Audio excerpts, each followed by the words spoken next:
right, so today I want to talk about how to rest. This is so important, and it's something that I have struggled with my entire life. I am starting to get the hang of it, starting to. And I'd like to share how I do that in case you're also someone who has trouble actually resting. I mean, really resting, where you're not doing something else. So when I actually am able to do it, it feels so good. It feels so healing and rejuvenating and all the good things. So here's how I approach that. What I find is that I personally need a separate quiet room, quiet space, like when you're kids and you have to go take a nap in your bedroom with the door closed, or you're in school and everyone has to have quiet time. I have to do that for myself. The key for me is setting a time limit. And I know I talk a lot about time limits, I think, on this channel now. Well, limits are important. Without limits, we cannot have freedom. So I set a time limit for myself. And I mean, I just did this and I broke it twice at least during the nap, or not the nap, but the rest. But I set a time limit. I did 44 minutes for myself today. I get in bed, which is a weird thing to do, can be a weird thing to do in the middle of the day, but it was like 4 o'clock. I had done everything I needed to do. I worked, I exercised, I made food, I did this and that. Finally, I said, okay, I need to rest. I need to rest. Because if I don't do that, I'm going to go from now till the end of the day. And it's not going to be quality time. It's going to be, I'm exhausted and So I got in bed, just lie down. I didn't sleep. I just lied down and rested. And the mind says, oh, let me just check my phone. Let me check my phone. And I did once or twice, but for the most part, I lied there. What I've noticed, and this is the important part, is the first 5, 10, 15, 20, 30 minutes, you might not notice anything happening. This isn't working. You're thinking to yourself, this is not working. I'm just lying here. I'm feeling jittery. I feel stressful. I feel anxious. I have stuff to do.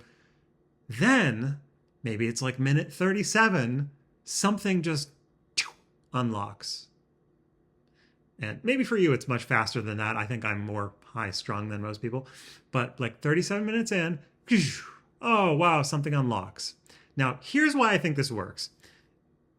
If you've ever gone to a massage, if you've ever gone to acupuncture or anything where you have to lie on a table for an hour, maybe it's not even the actual poking with the needles or the massage. I mean, yeah, that helps. But I think that just lying in a room quietly for an hour is, in and of itself, a powerful healing technique. And I think you have to sit with it for long enough for your body to actually feel, okay, we're not going to go jump to the phone. We're not going to go to, so you're actually going to let me rest? Okay, fine, I will unwind. But it's like the body doesn't trust. It's like, no, you're going to get up in 5 minutes. I just know it. I'm just going to stay like this because I know I've got stuff to do. So it doesn't trust that you're actually going to let it rest. That's how mine experience has been with that. So when it's finally, okay, you set that timer for 44 minutes, huh? All right, we're getting close to the end of that time. All right, maybe we can do a little bit of actual relaxing now. Nothing's going to come up, and lo and behold, if you have your phone on, of course, it's going to go off. It's going to ring. The texts are going to come in. You have to turn it on silent and just like close a door somewhere where there's no one around and no one's going to bother you. It's like the same thing you would do for meditation. But this is not even, I mean, this is meditation in a way, but it's not. It's just nothing. You're just doing nothing. That's the whole point. You're not trying to fall asleep and nap. You're trying to just lie there, just be still and don't do anything. Your mind will come up and let it come back down again. Eventually, all that noise, the thinking and all the noise gets replaced or just dissipates. And it's like water that's calming down in a pond after you've thrown a rock in. It sort of becomes still.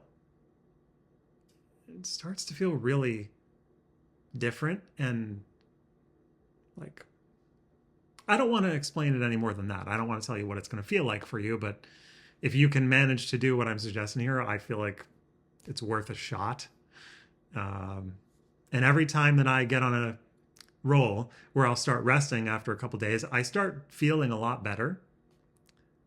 And then I feel so well that I say, I don't need to rest anymore. And I get really involved in activities again. I think it's so important to try and make it more of a regular practice as much as possible for me. So that's why I'm making this video, to remind myself it's worth the effort. Because for me, the first half an hour of resting is not resting, it's an effort, and it's kind of annoying, and I don't enjoy doing it. But it's worth it if you stick with it and just trust that it's actually going to work. Every time it works. So, yeah, so you have to sit there and do nothing for half an hour. Yeah, that's not the most fun thing to do when you're feeling all tense. But